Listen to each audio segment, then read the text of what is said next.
ನಮಸ್ಕಾರ ವೀಕ್ಷಕರೇ, ಕನ್ನಡ ಮಾತೃಭೂಮಿ ವಾರ್ತೆಗಳಿಗೆ ಸ್ವಾಗತ. ನಾನು ಸಂತೋಷಿ ಸರ್ಜೋಳ್ಕರ್. ಮೊದಲಿಗೆ ಹೆಡ್ಲೈನ್ಸ್.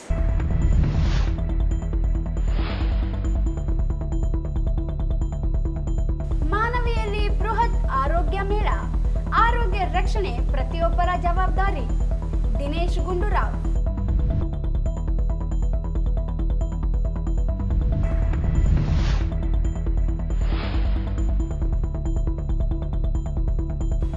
ಮಂಜೂರಾತಿ, ಸಂಸದರು ರಾಜ್ಯಸಭಾ ಸದಸ್ಯರ ಭೇಟಿಗೆ ನಿರ್ಧಾರ. 12 ಜನರ ನಿಯೋಗ ದೆಹಲಿಗೆ. ಬಸವರಾಜ್ ಕಳಸ.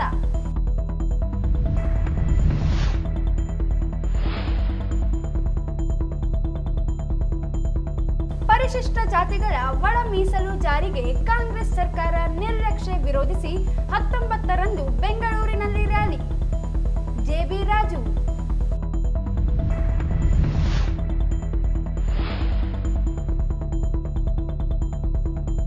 ಮಹಿಳೆಯರ ಮೇಲೆ ನಡೆಯುತ್ತಿರುವ ದೌರ್ಜನ್ಯ ಖಂಡಿಸಿ ಸಿಐಟಿಯು ನೇತೃತ್ವದಲ್ಲಿ ಪ್ರತಿಭಟನಾ ರ್ಯಾಲಿ.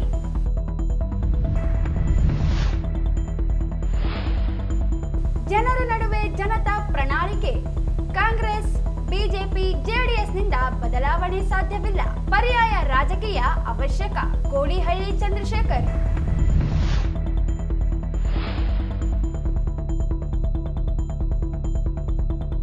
ಮಾನವಿ ಆರೋಗ್ಯ ಮೇಳದಲ್ಲಿ ಭಾರಿ ಸಂಖ್ಯೆ ಜನಭಾಗಿ ತಪಾಸಣೆ.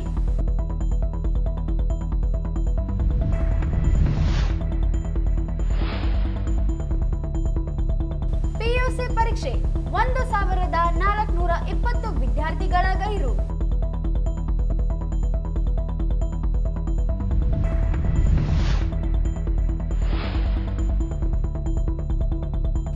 ಪ್ರತ್ಯೇಕ ಘಟನೆಯಲ್ಲಿ ನೀರಿನಲ್ಲಿ ಮುಳುಗಿದ್ದ 2 ಶವಗಳು ಪತ್ತೆ.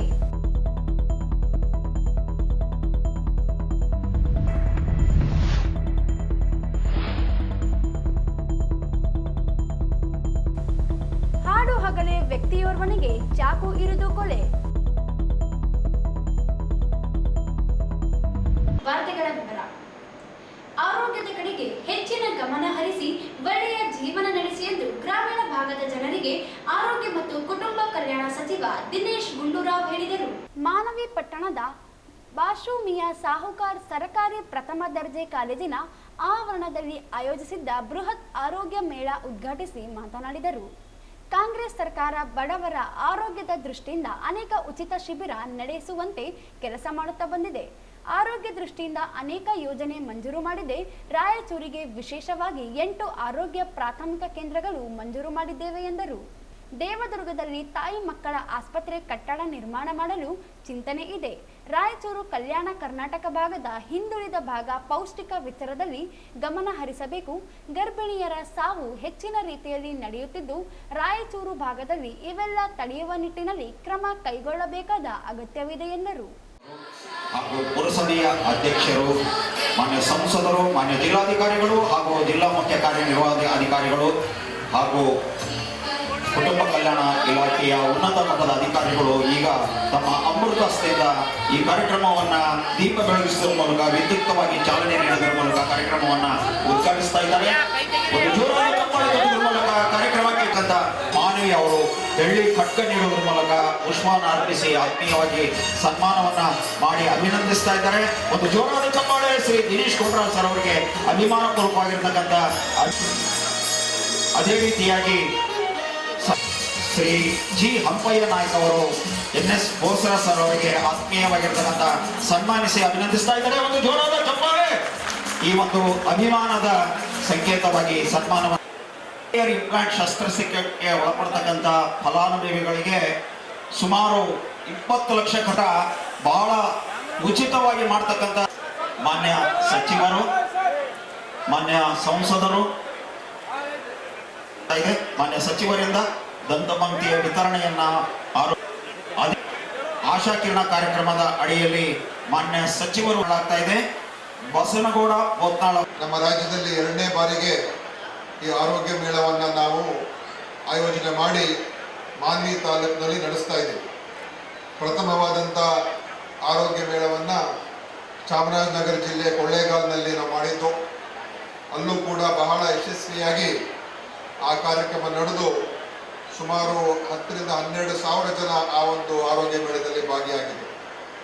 ಅದೇ ರೀತಿ ಇವತ್ತು ಮಾನ್ವಿಯಲ್ಲೂ ಸಾವಿರಾರು ಸಂಖ್ಯೆಯಲ್ಲಿ ನಮ್ಮ ಕ್ಷೇತ್ರದ ಜನ ಇಲ್ಲಿ ಬಂದಿದ್ದಾರೆ ಮತ್ತು ಅನೇಕ ತಪಾಸಣೆಗಳನ್ನು ಮತ್ತು ಪರೀಕ್ಷೆಗಳನ್ನು ಇಲ್ಲೇ ಸ್ಥಳೀಯವಾಗಿ ತಜ್ಞ ವೈದ್ಯರು ಮತ್ತು ಬೇರೆ ಬೇರೆ ತಪಾಸಣೆಗೆ ಬೇಕಾಗಿರ್ತಕ್ಕಂಥ ಸಲಕರಣೆಗಳೆಲ್ಲವನ್ನು ಕೂಡ ತರಿಸಿ ಇಲ್ಲೇ ಸ್ಥಳೀಯವಾಗಿಯೇ ಅದನ್ನು ಮಾಡ್ತಕ್ಕಂಥ ಒಂದು ಪ್ರಯತ್ನ. ಇದು ಕೂಡ ಮಾನವೀಯಲ್ಲೂ ಅತ್ಯಂತ ಯಶಸ್ವಿಯಾಗಿ ನಡೆದಿರೋದು ನಮಗೆ ಇವತ್ತು ಕಾಣ್ತಾ ಇದೆ. ಈ ಯಶಸ್ಸು ಕಾರ್ಯಕ್ರಮಕ್ಕೆ ಕಾರಣಕರ್ತರಾಗಿರ್ತಕ್ಕಂಥ ಎಲ್ಲರಿಗೂ ನನ್ನ ವಿಶೇಷವಾದಂಥ ಅಭಿವೃದ್ಧಿಗಳನ್ನು ಸಲ್ಲಿಸೋದಕ್ಕೆ ಬಯಸ್ತಾ ಇದ್ದೀನಿ. ನಮ್ಮ ಶಾಸಕರು, ಅವರ ಜೊತೆಯಲ್ಲಿ ಅವರ ಎಲ್ಲ ಕಾರ್ಯಕರ್ತರು ಮತ್ತು ನಮ್ಮ ಇಲಾಖೆಯ ಎಲ್ಲ ವೈದ್ಯರು, ಅಧಿಕಾರಿಗಳು. ರಾಜ್ಯ ಸರ್ಕಾರ ಅಧಿಕಾರಕ್ಕೆ ಬಂದ ಮೇಲೆ ಶಿಕ್ಷಣ ಮತ್ತು ಆರೋಗ್ಯ ಕ್ಷೇತ್ರಕ್ಕೆ ಹೆಚ್ಚಿನ ಒತ್ತು ನೀಡಿದೆ ಎಂದರು. ಸಣ್ಣ ನೀರಾವರಿ ಮತ್ತು ವಿಜ್ಞಾನ ತಂತ್ರಜ್ಞಾನ ಸಚಿವ ಎನ್.ಎಸ್. ಬೋಸರಾಜ್ ಅವರು ಮಾತನಾಡಿ, ಕಡು ಬಡವರ ಬಗ್ಗೆ ಕಾಂಗ್ರೆಸ್ ಸರ್ಕಾರ ಕಳೆದ ವರ್ಷದಿಂದ ಆರೋಗ್ಯಕ್ಕೆ ಒತ್ತು ನೀಡಿದೆ. ಕಲ್ಯಾಣ ಕರ್ನಾಟಕದ ಭಾಗದಲ್ಲಿ 45 ಆಸ್ಪತ್ರೆ ಕಟ್ಟಡ ನಿರ್ಮಾಣಗೊಂಡಿವೆ. ಜಿಲ್ಲೆಯಲ್ಲಿ ಕ್ಯಾನ್ಸರ್ ಆಸ್ಪತ್ರೆ ಸ್ಥಾಪನೆಗೆ 360 ಕೋಟಿ ರೂಪಾಯಿಯ ಬಜೆಟ್ನಲ್ಲಿ ಅನುಮೋದನೆ ನೀಡಲಾಗಿದೆ ಎಂದರು. ರಾಜ್ಯದಲ್ಲಿ ಹಿಂದುಳಿದ ತಾಲೂಕು ಮಾನ್ವಿಯಲ್ಲಿ ಆರೋಗ್ಯ ಮೇಳ ನಡೆದಿದೆ. ಇಂತಹ ಅಭೂತಪೂರ್ವ ಆರೋಗ್ಯ ಮೇಳದಲ್ಲಿ ಉಚಿತ ಆರೋಗ್ಯ ತಪಾಸಣೆ ಮಾಡಿಸಿಕೊಂಡು ಉತ್ತಮ ಜೀವನ ನಡೆಸಿ ಎಂದರು. ಇನ್ನೂ ಹೆಚ್ಚಿನ ರೀತಿಯಾಗಿ ರಾಯಚೂರಿನಲ್ಲಿ ರಾಮ ಹಾಸ್ಪಿಟಲ್ ಪ್ರಾರಂಭ ಮಾಡಬೇಕಂತ ಈಗಾಗಲೇ ನಾವು ಸಂಬಂಧಪಟ್ಟಿರ್ತಕ್ಕಂಥ ಸಚಿವರ ಜೊತೆ ಮಾತನಾಡಿದ್ವಿ. ಬರುವಂಥ ದಿನಗಳಲ್ಲಿ ರಾಮ ಹಾಸ್ಪಿಟಲ್ ಮಾಡೋದ್ರ ಮುಖಾಂತರ ಯಾವುದೇ ಆಕ್ಸಿಡೆಂಟ್ ಆಗಲಿ, ಯಾವುದೇ ಕೈ ಕಾಲು ಮುರಿದಿರ್ತಕ್ಕಂಥವ್ರಿಗೂ ನೀವು ಬ್ಯಾಂಗ್ಳೂರು, ಹೈದರಾಬಾದ್ ಹೋಗೋದು ಬೇಕಾಗಿಲ್ಲ. ತಜ್ಞರಾದ ವೈದ್ಯರುಗಳೆಲ್ಲ ರಾಯಚೂರಿನಲ್ಲಿ ಒಪೆಕ್ ಹಾಸ್ಪಿಟಲ್ ಸಿಗ್ತಕ್ಕಂಥ ಒಂದು ಪ್ರಯತ್ನ ಸಹಿತ ನಾವು ಈಗ ಪ್ರಾರಂಭ ಮಾಡಿದ್ವಿ. ಬರುವಂಥ ದಿನಗಳಲ್ಲಿ ರಾಮ ಹಾಸ್ಪಿಟಲ್ ಸಹಿತ ಪ್ರಾರಂಭ ಮಾಡಿ ಈ ಜಿಲ್ಲೆಯಲ್ಲಿರ್ತಕ್ಕಂಥ ರೋಗಿಗಳಿಗೆ ತಕ್ಷಣ ತಾಲೂಕಾ ಮಟ್ಟದಲ್ಲಿರ್ಬೋದು, ಇಲ್ಲದೆ PSC ಮಟ್ಟದಲ್ಲಿರ್ಬೋದು, ಇಲ್ಲದೆ ಜಿಲ್ಲಾ ಮಟ್ಟದಲ್ಲಾಗಲಿ ನಿಮಗೆ ಸಿಗಲೇಬೇಕು. ಯಾರು ತೊಂದರೆ ತೆಗೆದುಕೊಂಡು ಬೆಂಗಳೂರು, ಹೈದರಾಬಾದ್ ಹೋಗಲಾರ್ದಂಥ ನಿವಾರಣೆ ಮಾಡಬೇಕಂತೇಳಿ ಸರ್ಕಾರ ಪ್ರಯತ್ನ ಮಾಡ್ತಾ ಇದೆ.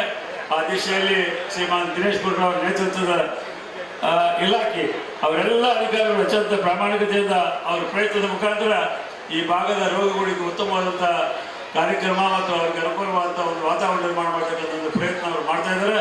ಇವತ್ತು ನಾವೇನೋ ಸಾವಿರಾರು ಸಂಖ್ಯೆಯಲ್ಲಿ ಬಂದಿರಿ, ನಮಗೆಲ್ಲ ನೀರು, ಊಟ ಎಲ್ಲ ಅರೇಂಜ್ ಮಾಡಿದ್ದಾರೆ. ಅದ್ರ ಜೊತೆಯಲ್ಲಿ ಎಲ್ಲ ರೀತಿಯಾದಂಥ ತಜ್ಞ ಡಾಕ್ಟರ್ಗಳೆಲ್ಲ ಬಂದಿದ್ದಾರೆ. ನೀವು ಯಾವುದೇ ಗಡಿಬಿಡಿ ಮಾಡಬೇಡ, ಅವಸರ ಮಾಡಬೇಡ್ರಿ, ಸಾಯಂಕಾಲವರೆಗೂ ಅವ್ರು ಇರ್ತಾರೆ. ಮತ್ತು ಉಳಿದಂಥವ್ರಿಗೆ ನಾಳೆ ನೋಡ್ತಕ್ಕಂಥ ಒಂದು ಅವಕಾಶ ಇದೆ. ಹಾಗಾಗಿ ನಮ್ಮ ತಪಾಸಣೆ ಕಾರ್ಯಕ್ರಮ ಮಾಡ್ಕೊಂಡು ಮಾಮೂಲಾಗಿರ್ತಕ್ಕಂಥ ರೋಗಿಗಳಿಗೆ ಔಷಧ ಕೊಡ್ತಕ್ಕಂಥ ಒಂದು ಏರ್ಪಾಡು ಸಹಿತ ಮಾಡಿದ್ದಾರೆ. ಫ್ರೀಯಾಗಿ ಔಷಧ ಕೊಡ್ತಾರೆ. ಮತ್ತು ಏನಾದರೂ ಬೇಕಾದರೆ ಅವ್ರು ನಿಮಗೆ ಬ್ಯಾಂಗ್ಳೂರು ಮತ್ತು ರಾಯಚೂರು ಕಳಿಸ್ತಕ್ಕಂಥ ಒಂದು ಪ್ರಯತ್ನ ಸಹಿತ ಮಾಡಿ ಮುಂದೆ ಬರುವ ದಿನಗಳಲ್ಲಿ ತಮಗೆ ಪೂರ್ತಿ ಆರೋಗ್ಯ ಕೊಡ್ತಕ್ಕಂಥ ಒಂದು ಪ್ರಯತ್ನ ಈ ಮೇಳದ ಮುಖಾಂತರ ಪ್ರಾರಂಭ ಆಗಿದೆ. ಈ ದಿಶೆಯಲ್ಲಿ ಶ್ರೀಮಾನ್ ದಿನೇಶ್ ಗುಂಡೂರಾವ್ ಎರಡನ್ನೂ ಈ ಮೇಳ ಈ ಮಾನವೀಯ ಹಮ್ಮಿಕೊಳ್ಳಿಗಾಗಿ ಈ ಭಾಗದ ಜನರ ಪರವಾಗಿ ಅವರಿಗೆ ನಾನು ನನ್ನ ಕೃತಜ್ಞತೆಗಳು ಸಲ್ಲಿಸಿ ಇದೇ ರೀತಿಯಾದಂಥ ಒಂದು ಮುಂದಿನ ರೀತಿಯಲ್ಲಿ ಈ ಕಲ್ಯಾಣ ಕರ್ನಾಟಕದಲ್ಲಿ ಹೆಚ್ಚು. ಈ ಸಂದರ್ಭದಲ್ಲಿ ಲೋಕಸಭಾ ಸಂಸದ ಜಿ. ಕುಮಾರ್ ನಾಯಕ್, ಶಾಸಕ ಹಂಪಯ್ಯ ನಾಯಕ್, ಆರೋಗ್ಯ ಮತ್ತು ಕುಟುಂಬ ಕಲ್ಯಾಣ ಇಲಾಖೆ ಆಯುಕ್ತ ಶಿವಕುಮಾರ್, ಜಿಲ್ಲಾಧಿಕಾರಿ ಕೆ. ನಿತೀಶ್, ಜಿಲ್ಲಾ ಪಂಚಾಯತ್ ಮುಖ್ಯ ಕಾರ್ಯನಿರ್ವಾಹಕ ಅಧಿಕಾರಿ ರಾಹುಲ್ ತುಕಾರಾಮ್ ಪಾಂಡ್ವೆ, ಪುರಸಭೆ ಅಧ್ಯಕ್ಷೆ ಲಕ್ಷ್ಮೀ ವೀರೇಶ್, ಜಿಲ್ಲಾ ಆರೋಗ್ಯ ಅಧಿಕಾರಿ ಡಾಕ್ಟರ್ ಸುರೇಂದ್ರ ಬಾಬು, ತಾಲೂಕು ಆರೋಗ್ಯಾಧಿಕಾರಿ ಶರಣಬಸವ ಗೌಡ ಸೇರಿದಂತೆ ಅನೇಕರು ಉಪಸ್ಥಿತರಿದ್ದರು.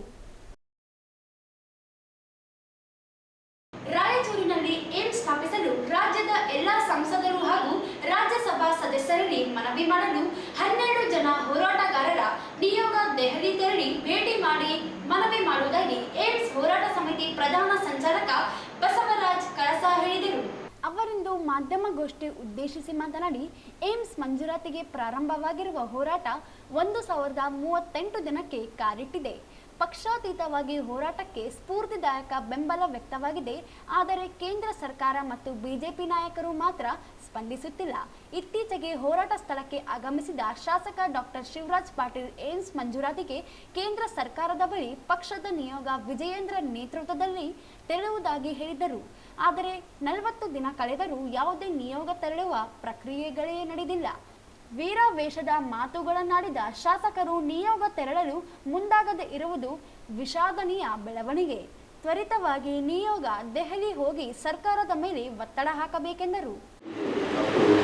ಜನತಾದಳ ಎಲ್ಲರೂ ಕೂಡ ಪಕ್ಷಾತೀತವಾಗಿ ಎಲ್ಲರೂ ಭಾಗವಹಿಸಿದರು. ಜನಪ್ರತಿನಿಧಿಗಳು ಕೂಡ ಬಂದಿದ್ದರು. ಇದರ ಮಧ್ಯೆ ಎಲ್ಲರೂ ಕೂಡ ಸಕಾರಾತ್ಮಕವಾಗಿರ್ತಕ್ಕಂಥ ಒಂದು ಸ್ಫೂರ್ತಿದಾಯಕವಾಗಿರ್ತಕ್ಕಂಥ ಮಾತುಗಳನ್ನು ಕೂಡ ಆಡಿದರು. ಅಲ್ಲಿರ್ತಕ್ಕಂಥ ನಮ್ಮ ಸಂಸದರಾಗಿರ್ಬೋದು, ಅವರು ಬಹಳ ಒಂದು ಸ್ಪಷ್ಟವಾಗಿ ಒಂದು ಸಲಹೆಗಳನ್ನು ಕೂಡ ನಮಗೆ ನಾವೆಲ್ಲರೂ ಹೋರಾಡ್ತಾ ಇದ್ದೇವೆ. ನಮ್ಮ ಜೊತೆಗೆ ಕರ್ನಾಟಕದ ಎಲ್ಲ 28 ಸಂಸದರು, ರಾಜ್ಯಸಭಾ ಸದಸ್ಯರು ಎಲ್ಲರೂ ಕೂಡಿ ಒಗ್ಗಟ್ಟಾಗಿ ಇದು ಪ್ರಯತ್ನ ಪಟ್ಟರೆ ಖಂಡಿತವಾಗಿ ಇದನ್ನು ಕೂಡ ನಾವು ಬಹಳ ಗಂಭೀರವಾಗಿ ಕೂಡ ಪರಿಗಣಿಸಿದ್ದೇವೆ.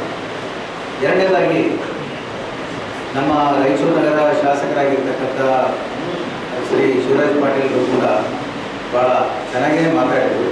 ಈಗಾಗಲೇ ನಮ್ಮ ಕೋರ್ ಕಮಿಟಿಯಲ್ಲಿ ತೀರ್ಮಾನ ಆಗಿದೆ. ನಾವು ಆದಷ್ಟು ಶೀಘ್ರದಲ್ಲಿಯೇ ಒಂದು ಕೇಂದ್ರ ಸರ್ಕಾರಕ್ಕೆ ಒಂದು ನಿಯೋಗವನ್ನು ನಾವು ಹೋಗ್ತೇವೆ ಅಂತಕ್ಕಂಥದ್ದನ್ನು ಹೇಳಿದ್ವಿ. ಆದರೆ ಹೇಳಿ ಈಗ ಆಲ್ರೆಡಿ ಒಂದು 40 ದಿನಗಳಾಗ್ತಾ ಬಂತು. ಆ ನಿಯೋಗದ ಬಗ್ಗೆ ನಾನು ಮೊನ್ನೆ ಮುಖತಃ ಭೇಟಿಯಾದಾಗ ಹೋಗ್ತೀವಿ ಅಂತಕ್ಕಂಥ ಮಾತನ್ನು ಹೇಳಿದರೆ ಹೊರತು ಅದ್ರ ಬಗ್ಗೆ ಯಾವುದೇ ರೀತಿಯ ಪ್ರಯತ್ನ ಏನು ನಡೆದಿದೆ ಅನ್ನೋದ್ರ ಬಗ್ಗೆ ಏನು ಹೇಳಿಲ್ಲ. ಅಂದರೆ ಇದರಿಂದ ಏನು ತೋರಿಸ್ಕೊಡ್ತಾ ಇದೆ, ಬರೀ ಹೇಳಿಕೆಗೆ ಮಾತ್ರ ನಮ್ಮ ಶಾಸಕರು ಸೀಮಿತರಾಗಿದ್ದಾರೆ. ಯಾವ ನಿಯೋಗವೂ ಕೂಡ ತೆಗೆದುಕೊಂಡು ಹೋಗಿಲ್ಲ. ಈ ಹೋರಾಟವನ್ನು ಇನ್ನೂ ಈ ನಗರ ಶಾಸಕರು ಮತ್ತು ಕೇಂದ್ರ ಸರ್ಕಾರದ ಆಡಳಿತಾರೂಢ ಪಕ್ಷದ ಭಾರತೀಯ ಜನತಾ ಪಕ್ಷದ ಶಾಸಕರು ಈ ರೀತಿಯಾಗಿ ಯಾವುದೇ ಜವಾಬ್ದಾರಿಯುತವಾಗಿರ್ತಕ್ಕಂಥ ಮಾತನಾಡಬೇಕು, ಯಾವುದು ಮಾತನಾಡಬಾರದು ಅಂತಕ್ಕಂಥ ವಿವೇಚನೆ ಕೂಡ ಅವರಿಗೆ. ಇಷ್ಟು ಸುದೀರ್ಘವಾದ ಹೋರಾಟ ನಡೆದಿದೆ. ಕೇವಲ ಅಲ್ಲಿ ವೇದಿಕೆಗೆ ಬಂದು ವೀರಾವೇಶದಿಂದ ಮಾತನಾಡಿ ಹೋದರೆ ಹೊರತು ಅದರ ಬಗ್ಗೆ ನಾನು ಗಂಭೀರವಾಗಿ ಪ್ರಯತ್ನ ಮಾಡ್ತೀನಿ, ಹೋಗ್ತೀನಿ ಅಂತಕ್ಕಂಥ ಯಾವುದೇ ಬೆಳವಣಿಗೆ ಕೂಡ ನಮ್ಗೆ ಕಂಡುಬರ್ತದೆ. ರಾಜ್ಯದ ಉನ್ನತ ಶಿಕ್ಷಣ ಸಚಿವಾಲಯದ ಸೂಚನೆ ಮೇರೆಗೆ ಏಮ್ಸ್ ಮಂಜೂರಾತಿ ಬೇಕಿರುವ ಮೂಲಭೂತ ಸೌಕರ್ಯ, ಭೂಮಿ, ನೀರು, ವಿದ್ಯುತ್ ಸಂಪರ್ಕ ವ್ಯವಸ್ಥೆ ವಿಸ್ತೃತ ವರದಿಯನ್ನು ನೀಡುವಂತೆ ಸೂಚಿಸಿದ್ದರಿಂದ ಜಿಲ್ಲಾಧಿಕಾರಿ ನಿತೀಶ್ ಇವರು ಪೂರ್ಣ ಮಾಹಿತಿಯನ್ನು ನೀಡಿದ್ದಾರೆ. 38 ಪುಟಗಳ ಮಾಹಿತಿಯನ್ನು ರವಾನಿಸಲಾಗಿದೆ. ಉನ್ನತ ಶಿಕ್ಷಣ ಇಲಾಖೆ ಮೂಲಕ ಕೇಂದ್ರಕ್ಕೆ ವರದಿ ರವಾನೆಯಾಗಲಿದೆ. 2ನೇ ಬಾರಿಗೆ ಜಿಲ್ಲಾಧಿಕಾರಿಗಳು ಪತ್ರ ಬರೆದು ಮನವರಿಕೆ ಮಾಡಿರುವುದು ಸ್ವಾಗತಾರ್ಹ ಬೆಳವಣಿಗೆಯಾಗಿದೆ ಎಂದರು. ದೆಹಲಿ ತೆರಳಿರುವ ನಿಯೋಗ ಪಕ್ಷಾತೀತವಾಗಿ ಕೇಂದ್ರ ಸಚಿವರು, ಸಂಸದರು, ರಾಜ್ಯಸಭಾ ಸದಸ್ಯರುಗಳನ್ನು ಭೇಟಿ ಮಾಡಿ ರಾಯಚೂರಿಗೆ ಏಮ್ಸ್ ಮಂಜೂರಾತಿ ಮಾಡುವುದು ರಾಜ್ಯ ಸಮಸ್ಯೆ ಎಂದು ಪರಿಭಾವಿಸುವಂತೆ ಮನವಿ ನೀಡುವುದಾಗಿ ಹೇಳಿದರು. ಮೆಥಡ್ ಅಂತ ಕರೀತಾರೆ. ಇದು ಸೆಂಟ್ರಲ್ ಗೌರ್ಮೆಂಟಿಂದ ಬಂದಿರ್ತಾರೆ. ನಮ್ಮ ಜಿಲ್ಲಾಧಿಕಾರಿಗಳು ನಿತೀಶ್ ಅವರು ಬಂದ ಮೇಲೆ ಇದನ್ನು ಪ್ರಯತ್ನ ಪಟ್ಟು ದೆಹಲಿಯಿಂದ ಈ ಒಂದು ಪ್ರಿಸ್ಕ್ರೈಬ್ಡ್ ಫಾರ್ಮೆಟನ್ನು ತರಿಸ್ಕೊಂಡಿದ್ದಾರೆ. ಅಂದರೆ ಯಾರಿಗೆ ಏಮ್ಸ್ ಬೇಕಾಗಿದೆ ಅವರು ಈ ನಿಶ್ಚಿತವಾಗಿರ್ತಕ್ಕಂಥ ಒಂದು ಫಾರ್ಮೆಟಲ್ಲಿ ಒಂದು ಕೆಲವೊಂದು ಅಂಶಗಳನ್ನು ಅವರು ಭರ್ತಿ ಮಾಡಿ ಕಳಿಸ್ಬೇಕು. ಸುಮಾರು 68 ಪುಟಗಳ ಒಂದು ಫಾರ್ಮೆಟನ್ನು ಈಗಾಗಲೇ ಅವರು ಭರ್ತಿ ಮಾಡಿ ಅಫಿಷಿಯಲಿ ಜನವರಿ 15ನೇ ತಾರೀಕಿಗೆ ಇದನ್ನು ಕಳಿಸ್ಕೊಡ್ತಾರೆ. ಯಾರಿಗೆ principal secretary for higher education government of Karnataka ಅವ್ರ ಥ್ರೂ ಸೆಂಟ್ರಲ್ ಗೌರ್ಮೆಂಟಿಗೆ ಹೋಗಬೇಕಂತ. ಮತ್ತು ನಿನ್ನೆ ಕೂಡ ಒಂದು ರಿಮೈಂಡರ್ ಲೆಟರ್ ಕೂಡ ಅವರು ಹಾಕಿದ್ದಾರೆ. ಆದಷ್ಟು ಶೀಘ್ರದಲ್ಲಿ ಇದನ್ನು ಕೇಂದ್ರ ಸರ್ಕಾರಕ್ಕೆ ಮುಟ್ಟಿರೋದ್ರ ಬಗ್ಗೆ ಮತ್ತು ಮುಂದಿನ ಬೆಳವಣಿಗೆಗಳ ಬಗ್ಗೆ ತಿಳಿಸಬೇಕು ಅಂತ ಒಂದು ಪತ್ರ ಕೂಡ ಹಾಕಿದ್ದಾರೆ. ಇದರಲ್ಲಿ ಭಾಳ ಮುಖ್ಯವಾಗಿ 13 ಕಂಟೆಂಟ್ಗಳಿದ್ದಾವೆ. ಇಲ್ಲಿ ರಾಯಚೂರು ಜಿಲ್ಲೆಯ ಇತಿಹಾಸ, ಇತಿಹಾಸ ಮತ್ತು ನೀರಿನ ಅವೈಲಬಿಲಿಟಿ, ಎಕಲಾಜಿಕಲ್, ಜಿಯೋಗ್ರಫಿಕಲ್ ಕಂಡೀಷನ್ಸ್ಗಳು, socio economical phenomena, socio economical ಮತ್ತು ಪ್ಯಾಟ್ರನ್ಸ್ಗಳು, ದೆನ್ ಪ್ಯಾರಾಮೀಟರ್ಗಳು ಕೂಡ ಇಲ್ಲಿ ಸಾಮಾಜಿಕ ಮತ್ತು ಆರ್ಥಿಕ ಪ್ಯಾರಾಮೀಟರ್ಗಳು ಏನೆಲ್ಲ ಇದ್ದಾವೆ ಅದರ ಬಗ್ಗೆ. ಆಮೇಲೆ ಇಲ್ಲಿ ಟೆರಿಟರಿ, ಹೆಲ್ತ್ ಕೇರ್ ಕಂಡೀಷನ್ಸ್ ಹೆಂಗಿದ್ದಾವೆ, ಮರಣ ಸಂಖ್ಯೆ ಎಷ್ಟಿದೆ ಅಂತಕ್ಕಂಥದ್ದು, ಮತ್ತು ಆರೋಗ್ಯದ ಇಲ್ಲಿವರೆಗಿನ ಈ ಪ್ರಸ್ತುತ ಸೇವೆ ಎಷ್ಟು ಮಟ್ಟಿಗೆ ಇದೆ ಅಂತಕ್ಕಂಥದ್ದು, ಮತ್ತು ಬೇರೆ ಬೇರೆ ರೀತಿಯಿಂದ. ಮತ್ತು ಇದರಲ್ಲಿ ಭಾಳ ಮುಖ್ಯವಾಗಿ ಏನು ಹೇಳಿದ್ದಾರೆ, ಒಂದು 200 ಕೋಟಿ ರೂಪಾಯಿ ಕೂಡ ಇದರಲ್ಲಿ ನಾವು ಕೊಡ್ತೀವಿ ಅಂತಕ್ಕಂಥ ಮಾತನ್ನು ಕೂಡ ಹೇಳಿದ್ದಾರೆ. ಜಿಲ್ಲಾಡಳಿತದಿಂದ ಅದನ್ನು ಒದಗಿಸಲಾಗ್ತದೆ. ಅದೇನು ಅವ್ರ ಕಂಡೀಷನ್ಸ್ ಇದೆ, ಸ್ಥಳೀಯವಾಗಿರ್ತಕ್ಕಂಥ ಸೋರ್ಸ್ ಕೂಡ ಅವ್ರು ಕೇಳಿದ್ದಾರೆ. ಅದ್ರ ಜೊತೆಗೆ ಲ್ಯಾಂಡ್ ಅವೈಲಬಿಲಿಟಿ ಕೂಡ 300 ಕ್ರೋರ್ಸ್ ಜಿಲ್ಲಾಡಳಿತ ಅವರಿಗೆ ಒಂದು ಬೇಸಿಕ್ ಫಂಡ್ ಅಂತ ಏನು ಇರ್ಬೋದು, ಅವ್ರು ಕೇಳಿದ್ದಾರೆ ಕಂಡೀಷನ್ಸ್. ಅದರ ಜೊತೆಗೆ ಭೂಮಿಯನ್ನು ಕೂಡ ಕೇಳಿದ್ದಾರೆ. ಈ ಸಂದರ್ಭದಲ್ಲಿ ಜಾನ್ ವೆಸ್ಲಿ, ವಿನಯ್ ಕುಮಾರ್ ಚಿತ್ರಗಾರ, ಕೆಇ ಕುಮಾರ್, ನರಸಪ್ಪ, ರಮೇಶ್ ಕಲ್ಲೂರ್ಕರ್, ಸಂತೋಷ್ ಕುಮಾರ್ ಮಿರ್ಜಾಪುರ್, ಮಹೇಂದ್ರ ಸಿಂಗ್ ಸೇರಿ ಇತರರು ಇದ್ದರು. ಪರಿಶಿಷ್ಟ ಜಾತಿಗಳ ಒಳ ಮೀಸಲು ಜಾರಿಗೆ ಉದ್ದೇಶಪೂರಿತ ವಿಳಂಬ ನೀತಿ ಅನುಸರಿಸುತ್ತಿರುವ ರಾಜ್ಯ ಸರ್ಕಾರ ನಡೆಯನ್ನು ಖಂಡಿಸಿ ಮಾರ್ಚ್ 19ರಂದು ರಾಜ್ಯ ಮಟ್ಟದ ಬೃಹತ್ ಪ್ರತಿಭಟನಾ ಮೆರವಣಿಗೆ ಬೆಂಗಳೂರಿನಲ್ಲಿ ಆಯೋಜಿಸಲಾಗಿದೆ ಎಂದು ಮಾದಿಗ ಸಮುದಾಯಗಳ ಸ್ವಾಭಿಮಾನ ಒಕ್ಕೂಟದ ರಾಜ್ಯ ಸಂಚಾಲಕ ಜೆಬಿ ರಾಜು ಹೇಳಿದರು. ಅವರಿಂದು ಮಾಧ್ಯಮಗೋಷ್ಠಿ ಉದ್ದೇಶಿಸಿ ಮಾತನಾಡಿ, ಕಾಂಗ್ರೆಸ್ ಸರ್ಕಾರ ಚುನಾವಣೆಯ ವೇಳೆಯಲ್ಲಿ ಪ್ರಣಾಳಿಕೆಯಲ್ಲಿ ಘೋಷಣೆ ಮಾಡಿದಂತೆ ಪರಿಶಿಷ್ಟ ಜಾತಿಗಳ ಒಳ ಮೀಸಲಾತಿಗೆ ಜಾರಿಗೆ ಬದ್ಧತೆ ತೋರುತ್ತಿಲ್ಲ. ಸುಪ್ರೀಂ ಕೋರ್ಟ್ ಆದೇಶ ನೀಡಿ 7 ತಿಂಗಳು 40 ದಿನ ಕಳೆದಿವೆಯಾದರೂ ಸರ್ಕಾರ ಮಾತ್ರ ಕುಂಟುಂ ನೆಪ ಹೇಳಿ ಕಾಲಹರಣ ಮಾಡುತ್ತಿದೆ. ನ್ಯಾಯಮೂರ್ತಿ ನಾಗಮೋಹನ್ ದಾಸ್ ನೇತೃತ್ವದ ಏಕಸದಸ್ಯ ಆಯೋಗ ರಚನೆ ಮಾಡಿದೆ. ಆದರೆ ಸಂಬಂಧಿಸಿದ ಇಲಾಖೆಗಳು ಮಾಹಿತಿಯೇ ನೀಡುತ್ತಿಲ್ಲ ಎಂದು ಆಯೋಗದ ಅಧ್ಯಕ್ಷರು ಹೇಳಿದ್ದಾರೆ. ಸರ್ಕಾರ ಮಾಹಿತಿ ಒದಗಿಸಲು ಬದ್ಧತೆ ಪ್ರದರ್ಶಿಸುತ್ತಿಲ್ಲ. ಆಯೋಗದ ಅವಧಿಯು ಪೂರ್ಣಗೊಂಡಿದೆ, ಮಾಹಿತಿಯು ಅಪೂರ್ಣವಾಗಿದೆ. ಸರ್ಕಾರ ಮಾತ್ರ ಸಮುದಾಯವನ್ನು ದಾರಿ ತಪ್ಪಿಸುವ ಕೆಲಸ ಮಾಡುತ್ತಲೇ ಇದೆ. 7ನೇ ತಾರೀಕು ಜುಲೈ 19 ಅಲ್ಲಿಂದ ಇವತ್ತಿನವರೆಗೆ ಸಿಂಗಲ್ ಅಜೆಂಡಾ ಒಂದೇ ಬೀಳಿ ಕ್ಲಾಸಿಫಿಕೇಶನ್ ಮಾಡಿ ವರ್ಗೀಕರಣ ಮಾಡಬೇಕು ಅಂತಕ್ಕಂಥ ಡಿಮ್ಯಾಂಡ್ ಇಟ್ಕೊಂಡು ಸುಮಾರು ಮಾತಾಡ್ತೀವಿ. ಎಲ್ಲರಿಗೂ ಪ್ರತಿ ಇಂಚಿಗೂ ಗೊತ್ತಿದೆ. ಸೊ ಆದರೆ ಸರ್ವೋಚ್ಚ ನ್ಯಾಯಾಲಯದ ತೀರ್ಪು ಪ್ರಕಾರ ಫಸ್ಟ್ ಆಗಸ್ಟ್ 2024ನಲ್ಲಿ ತೀರ್ಪು ಬಂದಿದೆ. ಅಲ್ಲಿಂದ ಇವತ್ತಿನವರೆಗೂ 7 ತಿಂಗಳ 14 ದಿವಸ ಆಗಿದೆ. ಜಡ್ಜ್ಮೆಂಟ್ ಸುಪ್ರೀಂ ಜಡ್ಜ್ಮೆಂಟ್ ಸೌಲಭ್ಯ ಬೆಂಚ್ ಜಡ್ಜ್ಮೆಂಟ್ ಆಗಿ 7 ತಿಂಗಳ 14 ದಿವಸ ಆಗಿದೆ. ಆದರೆ ನ್ಯಾಯಾಧೀಶ ಒಬ್ಬರು ಮಾಡಿರ್ತಕ್ಕಂಥದ್ದು ಒಂದು ಕರ್ನಾಟಕದಲ್ಲಿದೆ. ಆಮೇಲೆ ತೆಲಂಗಾಣದಲ್ಲಿ ಇಮಿಡಿಯೇಟಾಗಿ ಒಂದು ಇಂಪ್ಲಿಮೆಂಟೇಷನ್ ಆಗಿರ್ತಕ್ಕಂಥದ್ದು 2 ದಿವಸಕ್ಕೆ ಮಾಡಿರ್ತಕ್ಕಂಥ ಸನ್ನಿವೇಶಗಳು ನೋಡ್ತಾ ಇದೆ. ಆದರೆ ನಮ್ಮ ಕರ್ನಾಟಕ ರಾಜ್ಯದಲ್ಲಿ ಈವರೆಗೂ ಇದ್ರ ಮೇಲೆ ಚಕ್ಕಾರ ಇರ್ತಾರೆ. ಕಾರಣ ಇಷ್ಟೇ, ನಾವು ಸಿದ್ದರಾಮಯ್ಯ ಚಿತ್ರದುರ್ಗದಲ್ಲಿ ನಾವು ಅನೌನ್ಸ್ ಮಾಡಿದ್ವಿ, ನಾವು ಅಧಿಕಾರಿಗಳು ಬಂದ ತಕ್ಷಣ ವರ್ಗೀಕರಣ ನಾವು ಮಾಡ್ತೀವಿ ಅಂತ. ಇವತ್ತು ನೋಡಿ ಮತ್ತೊಂದು ಕೂಡ ಅದೇ ಅಧಿಕಾರ ಬಂದ ಅವ್ರು ರೂಲಿಂಗ್ ಮಾಡ್ತಾ ಇದ್ದಾರೆ. ಆದರೆ ವರ್ಗೀಕರಣ ವಿಷಯದಲ್ಲಿ ಮಾತಾಡ್ತಾ ಇದ್ದಾರೆ, ಕಾಲಹರಣ ಮಾಡ್ತಾ ಇದ್ದಾರೆ. ಸಮಾಜ ಕಲ್ಯಾಣ ಸಚಿವ ಎಚ್.ಸಿ. ಮಹದೇವಪ್ಪ ಒಂದು ಕಡೆ ಮೀಸಲಾತಿ ಜಾರಿಗೊಳಿಸುವುದಾಗಿ ಹೇಳಿ ಸಮುದಾಯ ಶಾಸಕರು ಸಚಿವರೊಂದಿಗೆ ಸಭೆ ನಡೆಸುತ್ತಾರೆ, ಮತ್ತೊಂದು ಕಡೆ ಖಾಲಿ ಇರುವ 37,000 ಬ್ಲಾಕ್ ಹುದ್ದೆ ಭರ್ತಿ ಮಾಡುವುದಾಗಿ ಹೇಳುತ್ತಿದ್ದಾರೆ. ರಾಜ್ಯ ಮುಖ್ಯಮಂತ್ರಿಗಳು ಒಳ ಮೀಸಲು ಜಾರಿಯಾಗುವವರೆಗೆ ನೇಮಕಾತಿ ನಡೆಸುವುದಿಲ್ಲ ಎಂದು ಹೇಳುತ್ತಿದ್ದಾರೆ. ಉದ್ದೇಶ ಪೂರಿತವಾಗಿಯೇ ಆಯೋಗ ವರದಿ ತಡೆಯಲಾಗುತ್ತಿದೆ. ಸರ್ಕಾರ ನೀತಿ ಖಂಡಿಸಿ ಹೋರಾಟ ನಡೆಯಲಿದ್ದು, ರಾಜ್ಯದ ಎಲ್ಲ ಜಿಲ್ಲೆಗಳಿಂದ ಮಾದಿಗ ಸಮುದಾಯ ಕಾರ್ಯಕರ್ತರು, ಮುಖಂಡರುಗಳು ಭಾಗವಹಿಸಲಿದ್ದಾರೆ ಎಂದರು. ಅದು ಈ ಸಿದ್ದರಾಮಯ್ಯ ನೆನಪಿರಬೇಕು, ಆಚೆಗೆ ಬರಬೇಕು. ಸರ್ಕಾರದ ನೀವು ಮಾತು ತಪ್ಪು ನಡೀತಾ ಇದ್ದೀರಿ ಸಿದ್ದರಾಮಯ್ಯ, ನೀವು ಕೊಟ್ಟಂತ ಮಾತು ಭದ್ರಾಗಿ ನಿಲ್ಲಬೇಕು. ಸಮುದಾಯದಲ್ಲಿ ಕೇಳ್ತಕ್ಕಂಥ ನಮ್ಮ ಇದಕ್ಕಾಗಿ ನೀವು ಸರ್ಕಾರ ರೂಪಿಸ್ತಾರೆ, ನಮ್ಮ ಹತ್ತಿಕ್ಕುವಂಥ ಕೆಲಸ ಸರ್ಕಾರ ರೂಪಿಸ್ತಾರೆ. ಸಮುದಾಯಗಳು ಮನುಷ್ಯ ಅಂದರೆ ಇಲ್ಲಿರ್ತಕ್ಕಂಥ ಎಲ್ಲ ಸಮುದಾಯಗಳು ನ್ಯಾಯಯುತವಾದಂಥದ್ದು ಅವ್ರ ಬೇಡಿಕೆಯನ್ನು ಈಡೇರಿಸ್ತಕ್ಕಂಥ ನಿಟ್ಟಿನಲ್ಲಿ ಸರ್ಕಾರ ಯೋಚನೆ ಮಾಡಿ ಅದು ಕುಟ್ಕೊಂಡು ಅವ್ರು ಏನೋ ಬೇಡಿಕೆ ಇಟ್ಟಿರ್ತಾರೆ, ಇವರು ಏನೋ ತಂದು ಕೊಟ್ಟಿರ್ತಾರೆ. ಸೊ ಇದು ಈ ಹೋರಾಟಗಳನ್ನು ಅಥವಾ ಒಂದು ಸತ್ಯನ ಪರಿಮಾಚುವಂಥ ನಿಟ್ಟಿನಲ್ಲಿ ನೀವು ಮಾಡೋದಾದರೆ ಮುಂದಿನ ದಿನಗಳಲ್ಲಿ ಆ ಪರಿಣಾಮ ಹೇಗಿರುತ್ತೆ ಅಂತಕ್ಕಂಥದ್ದು ಖಂಡಿತ ನೀವೇ ಅಲ್ಲ, ನಮ್ಮ ಸೌತಕ್ಕಂಥ ಪ್ರತಿ ಪಕ್ಷದ ಯೋಚನೆ ಮಾಡಬೇಕಾಗಿದೆ.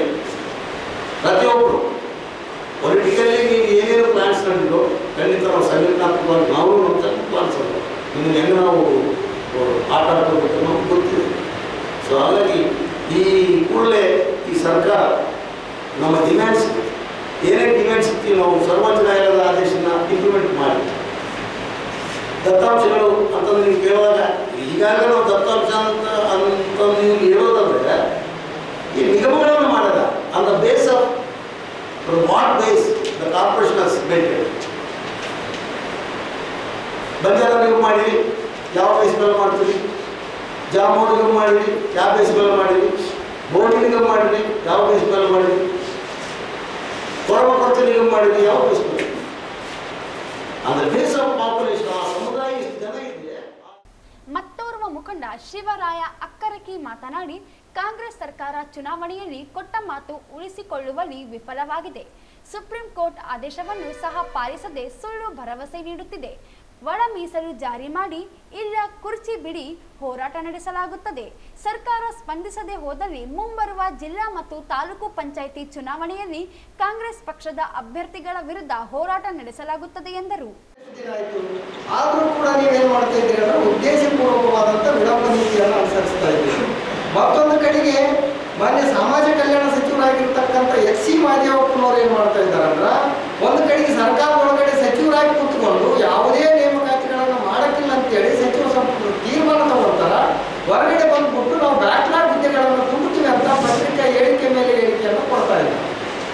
ಅಂದ್ರೆ ಇವರಲ್ಲಿ ಇರ್ತಕ್ಕಂಥ ದ್ವಂದ್ವದ ನಿಲುವು ಏನಾಗಿದೆ ಅಂದ್ರ ಬಹುಶಃ ನಿಮ್ಗ ಈಗಾಗಲೇ ಎಷ್ಟೊಂದು ವಂಚನೆ ನಡೀತಾ ಇದೆ ಅಂದ್ರ ಒಂದು ಸಾರಿ CM ಅವರು ಮೀಟಿಂಗ್ ಮಾಡಿದಂಥ ಸಂದರ್ಭದೊಳಗಡೆ 37,000 ಹುದ್ದೆಗಳು ಈ ರಾಜ್ಯದೊಳಗಡೆ ಖಾಲಿ ಇದ್ದಾವೆ ಅಂತಕ್ಕಂಥ ಅಂಕಿಅಂಶವನ್ನು ಹೊರಗಾಕಿದ್ರು.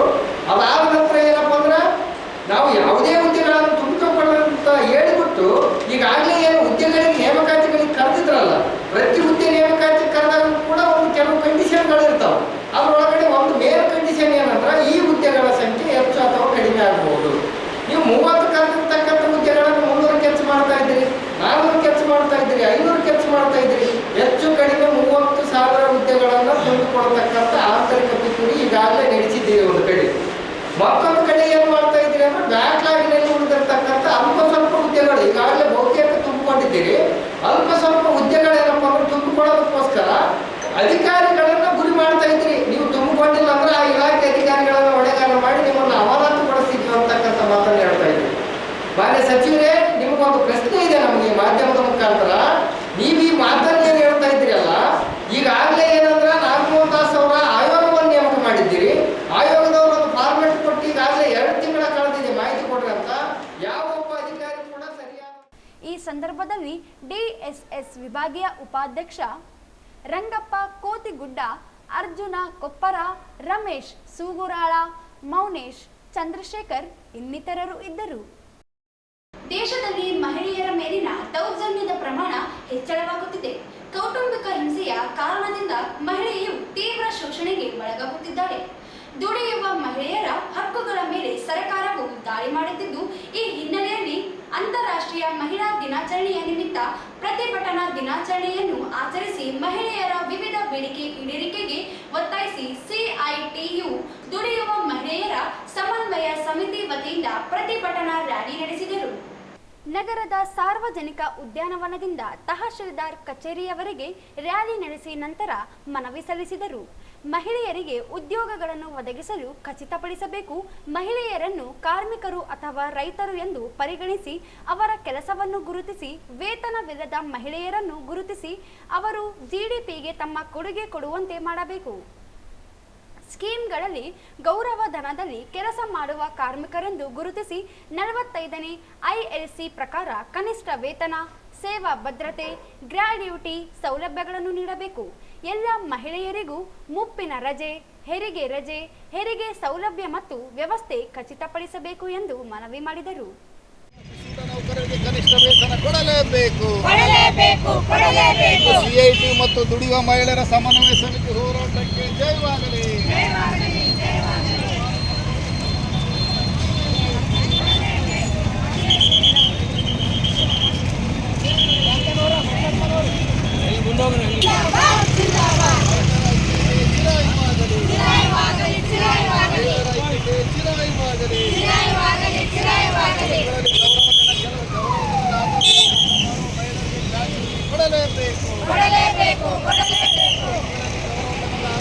ಎಲ್ಲ ವಲಯಗಳಲ್ಲಿ ಮಹಿಳೆಯರಿಗೆ ಸಮಾನ ಕೆಲಸಕ್ಕೆ ಸಮಾನ ವೇತನವನ್ನು ಖಚಿತಪಡಿಸಬೇಕು. ಎಲ್ಲ ಕೆಲಸದ ಸ್ಥಳಗಳಲ್ಲೂ ಮಹಿಳೆಯರು ಹಕ್ಕುಗಳ ರಕ್ಷಣೆಗೆ ಇರುವ ಕಾಯ್ದೆಯನ್ನು ಕಟ್ಟುನಿಟ್ಟಾದ ಅನುಷ್ಠಾನವಾಗಬೇಕು.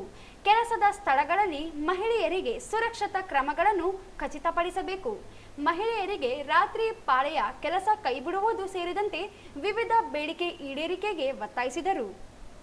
ಈ ಸಂದರ್ಭದಲ್ಲಿ ಜಿಲ್ಲಾಧ್ಯಕ್ಷೆ ಶಕುಂತಲಾ ಪಾಟೀಲ್, ಸಿಐಟಿಯು ಜಿಲ್ಲಾಧ್ಯಕ್ಷೆ ಎಚ್ ಪದ್ಮಾ, ಜಿಲ್ಲಾ ಪ್ರಧಾನ ಕಾರ್ಯದರ್ಶಿ ಡಿಎಸ್ ಶರಣಬಸವ, ಕಾರ್ಯದರ್ಶಿ ರಂಗಮ್ಮ ಅನ್ವರ್, ಅಕ್ಕ ಮಹಾದೇವಿ, ವರಲಕ್ಷ್ಮಿ, ತಾಯಮ್ಮ, ಕಲ್ಯಾಣಮ್ಮ, ಗೋಕುರಮ್ಮ, ತಾಯಮ್ಮ ಸೇರಿದಂತೆ ಅನೇಕರು ಇದ್ದರು. ಸ್ವಾಭಿಮಾನದಿಂದ ನಡೆದುಕೊಳ್ಳುವುದೇ ಪ್ರಜಾಪ್ರಭುತ್ವ. ಆದರೆ ಗುಲಾಮಗಿರಿಯಿಂದ ಕಾಯಂ ಬಡತನವನ್ನು ಕೇಂದ್ರ, ರಾಜ್ಯ ಸರ್ಕಾರಗಳು ಮುಂದುವರಿಸುತ್ತಿದೆ. ಕಾಂಗ್ರೆಸ್, ಬಿಜೆಪಿ ಒಂದೇ ಸಂಸದೀಯವರು, ಇವರಿಂದ ಬದಲಾವಣೆ ಸಾಧ್ಯವಿಲ್ಲ ಹಾಗೂ ಇತರೆ ಪಕ್ಷಗಳ ಸರ್ಕಾರಗಳಿಂದ ಆಗಲ್ಲ ಎಂದು ಕರ್ನಾಟಕ ರಾಜ್ಯ ರೈತ ಸಂಘದ ರಾಜ್ಯಾಧ್ಯಕ್ಷ ಕೋಡಿಹಳ್ಳಿ ಚಂದ್ರಶೇಖರ್ ಹೇಳಿದರು. ಅವರಿಂದು ನಗರದ ಎಪಿಎಂಸಿ ಸಭಾಂಗಣದಲ್ಲಿ ನವ ಕರ್ನಾಟಕ ನಿರ್ಮಾಣ ಆಂದೋಲನ ವೇದಿಕೆಯಿಂದ ಹಮ್ಮಿಕೊಂಡಿದ್ದ ಜನರ ನಡುವೆ ಜನತಾ ಪ್ರಣಾಳಿಕೆ ಚರ್ಚೆ ಕಾರ್ಯಕ್ರಮ ಉದ್ಘಾಟಿಸಿ ಮಾತನಾಡಿದರು. ಸಂಘಟನೆಗಳೆಲ್ಲ ಸಂಘಟನೆಗಳಾಗಿವೆ, ಕ್ರಿಯೆ ಮುಂದುವರಿಸುತ್ತಿವೆ. ಇದರಲ್ಲಿ ಬದಲಾವಣೆ ಇಲ್ಲ. ಆದರೆ ರಾಜಕೀಯ ಬದಲಾವಣೆ ತರಬೇಕಿದೆ. ತಂತ್ರಜ್ಞಾನಗಳು ಮುಂದುವರೆದಿವೆ. ಟಿವಿ, ಮೊಬೈಲ್ ಬಂದಿವೆ. ನಾಗರಿಕತೆಯಲ್ಲಿ ಬದಲಾವಣೆಯಾಗಿವೆಯಾದರೆ ಬಡತನ ಮುಂದುವರಿಯುತ್ತಿವೆ ಎಂದರು. ಎಲ್ಲರೂ ಸಮಾನವಾಗಿ ಬದುಕಬೇಕು, ಪರಸ್ಪರ ಗೌರವದಿಂದ ಇರಬೇಕಿದೆ. ಬಸವಾದಿ ಶರಣರು ದೊಡ್ಡ ತಳಪಾಯ ಹಾಕಿದ್ದಾರೆ. ಮೇಲು ಕೀಳು ಇಲ್ಲ, ಎಲ್ಲರೂ ಸಮಾನರೇ, ಇದರಲ್ಲಿ ವ್ಯತ್ಯಾಸವಿಲ್ಲ. ಆದರೆ ಚುನಾವಣೆಯಲ್ಲಿ ರಾಜಕಾರಣಿ ಮತದಾರರಿಗೆ ನಮಸ್ಕಾರ ಮಾಡುತ್ತಾರೆ. ಅದಾದ ನಂತರ ಗೆದ್ದ ಮೇಲೆ ಕಾಲು ಹಾಕಿಕೊಂಡು ಕೂರುತ್ತಾರೆ. ಮನೆ ಮನೆಗೆ ಬಾಟಲಿಗಳನ್ನು ಹಂಚಿದರು.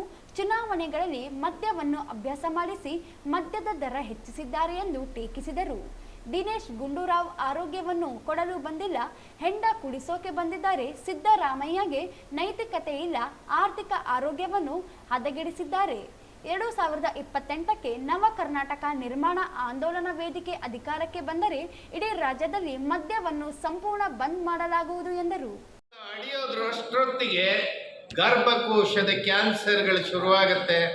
ಆ ನೋವು, ಆ ವೇದನೆಗಳು ನೋಡೋಕ್ಕಾಗಲ್ಲ, ಜೀವ ಬಿಟ್ಬಿಡ್ತಾರೆ. ಹಾಗಾಗಿ ಬಂಧುಗಳೇ, ಆಹಾರ ಅಂತಕ್ಕಂಥದ್ದು ಕ್ರಮಬದ್ಧವಾಗಿರಲಿ.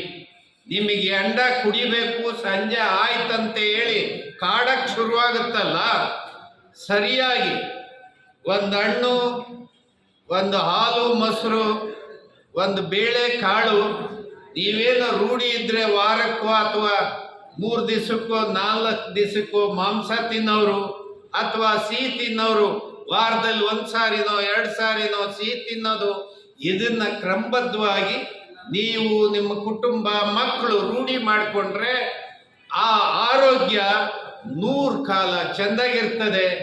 ಈ ದೇಹ 100 ಕಾಲ ಸರ್ವಿಸ್ ಕೊಡುತ್ತೆ. ಅದನ್ನು ಬಿಟ್ಟು ದಾರಿ ಮಧ್ಯದಲ್ಲೇ ಹೆಂಡತಿ ಕೈ ಬಿಟ್ಟು ಆ ಮಕ್ಕಳನ್ನ ದಾರಿಲಿ ಬಿಟ್ಟು ನೀವು ರನ್ಔಟ್ ಆಗಿ ಹೋಗ್ತಿರಲ್ಲ, ಮರ್ಯಾದೆ ಇದೆಯೇನ್ರೆ? ಆ ಬದುಕಿಗೊಂದು ಅರ್ಥ ಇದೆಯಾ? ಅದಕ್ಕೆ ಇಲ್ಲಿ ಕೇಳೋ ತಮ್ಮ, ಇದ್ರ ಬಗ್ಗೆ ಗಂಭೀರವಾಗಿ ಯೋಚನೆ ಮಾಡಬೇಕು. ಈ ವಿಧಾನಸೌಧದಲ್ಲಿ ಕೂರಿಸಿರೋರು, ಇಲ್ಲಿ ಬಂದು ಭಾಷಣ ಮಾಡಕ್ಕೆ ಬಂದಿರುವ ದಿನೇಶ್ ಗುಂಡೂರಾವ್ ಆರೋಗ್ಯವನ್ನ ನಿಮಗೆ ಕೊಡಕ್ ಬಂದಿಲ್ಲ. ಎಂಡ ಕುಡಿಸೋರು ನಿಮ್ಗೆ ಆರೋಗ್ಯದ ಬಗ್ಗೆ ಏನೇ ಹೇಳಕ್ ಬರುತ್ತೆ? ಸಿದ್ದರಾಮಯ್ಯ, ಏನಾದ್ರು ಆರೋಗ್ಯವಾಗಿ ನೀವು ಇರಬೇಕು ಅಂತೇಳಿ ಹೇಳಕ್ಕೆ ನೈತಿಕತೆ ಇದೆಯಾ ನಿಮ್ಗೆ? ನೈತಿಕತೆ ಸತ್ತೋಗಿದೆ. ಇಲ್ಲಾಕೆ ಆ ಗುಂಡೂರಾವ್ ಕಳಿಸಿ ಭಾಷಣ ಮಾಡಕ್ಕೆ ಕಳಿಸಿದೀಯಾ? ಇದು ನಿಮ್ಮ ಆರೋಗ್ಯ ಇರಬೇಕು. ನೀವು ಆರ್ಥಿಕವಾಗಿ ಆರೋಗ್ಯ ಸರಿ ಇದೆಯಾ? ನಿಮ್ಮ ದಲಿತರು, ರೈತರು, ಮಹಿಳೆಯರು, ಕಾರ್ಮಿಕರ ಪರಿಸ್ಥಿತಿ ದುಸ್ಥಿತಿಗೆ ತಲುಪಿದೆ. ಜಗತ್ತಿನ ಶ್ರೀಮಂತರು ಜಗತ್ತನ್ನು ನಡೆಸಲು ತೀರ್ಮಾನಿಸಿದ್ದಾರೆ ಎಂದರು. ಇದೇ ವೇಳೆ ಆರ್ಪಿಐ ರಾಷ್ಟ್ರೀಯ ಅಧ್ಯಕ್ಷ ಎನ್ ಮೂರ್ತಿ ಮಾತನಾಡಿ, ರಾಜ್ಯ ಮತ್ತು ಕೇಂದ್ರ ಸರ್ಕಾರಗಳು ಮತ್ತು ಇತರೆ ರಾಷ್ಟ್ರೀಯ ಪಕ್ಷಗಳು ಭ್ರಷ್ಟಾಚಾರ, ಕೋಮುವಾದ ಹಾಗೂ ಸ್ವಜನಪಾತ ನೀತಿಯನ್ನು ಅನುಸರಿಸುತ್ತಿವೆ. ಸ್ವಾತಂತ್ರ್ಯ ಬಂದರೂ ಇನ್ನೂ ದೇಶ ಅತಂತ್ರ ಸ್ಥಿತಿಯಲ್ಲಿದೆ. ಆದ್ದರಿಂದ ಎರಡನೇ ಸ್ವಾತಂತ್ರ್ಯಕ್ಕೆ ಹೋರಾಟ ಮಾಡುವ ಅಗತ್ಯತೆ ಇದೆ ಎಂದರು. ಈಗಿರುವ ಪ್ರಾದೇಶಿಕ ಮತ್ತು ರಾಷ್ಟ್ರೀಯ ಪಕ್ಷಗಳಿಂದ ಮುಂದಿನ ದಿನಗಳಲ್ಲಿ ತೀವ್ರ ಗಂಭೀರ ಪರಿಸ್ಥಿತಿ ಎದುರಾಗುವ ಸಾಧ್ಯತೆಗಳಿದ್ದು, ಆದ್ದರಿಂದ ಜನರು ಜಾಗೃತರಾಗಬೇಕಿದೆ. ಆರ್ಥಿಕ ಮತ್ತು ಸಾಮಾಜಿಕ ಅಸಮಾನತೆ ತೊಲಗಿಸಲು ರೈತರು, ದಲಿತರು, ಮಹಿಳೆಯರು, ದುಡಿಯುವ ವರ್ಗಗಳು ನವ ಕರ್ನಾಟಕ ನಿರ್ಮಾಣ ಆಂದೋಲನ ವೇದಿಕೆಯೊಂದಿಗೆ ಕೈಜೋಡಿಸಬೇಕಿದೆ ಎಂದರು. ಭಾರತವನ್ನ ಸ್ವಾತಂತ್ರ್ಯ ನಂತರ 75 ವರ್ಷಗಳ ಕಾಲ, ಸಂವಿಧಾನ ಬಂದು 75 ವರ್ಷಗಳ ಕಾಲ ಅಥವಾ ಸ್ವಾತಂತ್ರ್ಯ ಬಂದು 77-78 ವರ್ಷಗಳ ಕಾಲ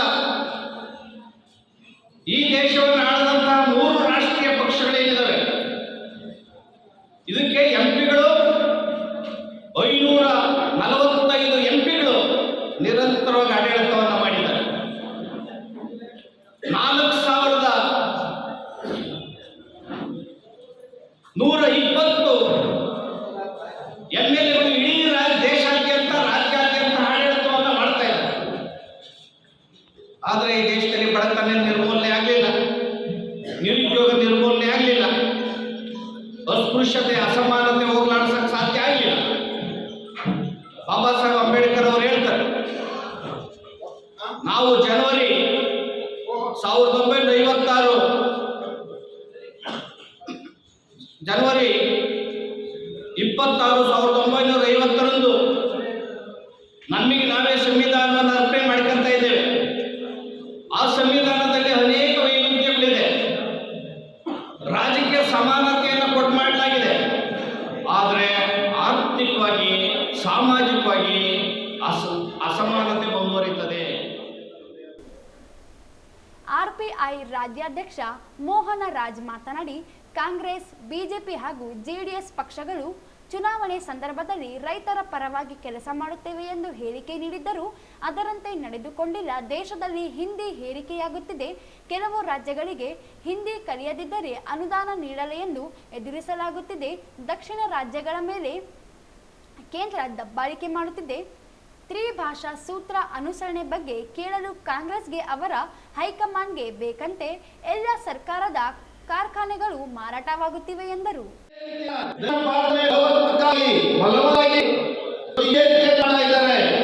ನೀವು ಕಡ್ಡಾಯವಾಗಿ ಹಿಂದಿಯನ್ನ ಕಲಿಬೇಕು, ಕಡ್ಡಾಯವಾಗಿ ಹೊಸ ಶಿಕ್ಷಣ ಪದ್ಧತಿಯನ್ನು ನೀವು ಒಪ್ಕೊಳ್ಬೇಕು. 2020ರ ಶಿಕ್ಷಣ ನೀತಿಯಲ್ಲಿ NEP ಇದೆ. ಈ NEPಯನ್ನು ನೀವು ಕಡ್ಡಾಯವಾಗಿ ಒಪ್ಕೊಳ್ಬೇಕು. ಇಲ್ಲದವರೆ ಕೇಂದ್ರದ ನಿಮ್ಗೇನು ಅನುದಾನವನ್ನ ಕೊಡ್ತೀನಿ ನಾವು ಕೊಡೋದಿಲ್ಲ ಅಂತ ಹೇಳ್ತಾ ಇದ್ದಾರೆ. ಇವತ್ತು ತಮಿಳುನಾಡು ಸರ್ಕಾರ ನೇರವಾಗಿ ಹೇಳ್ತಾ ಇದೆ.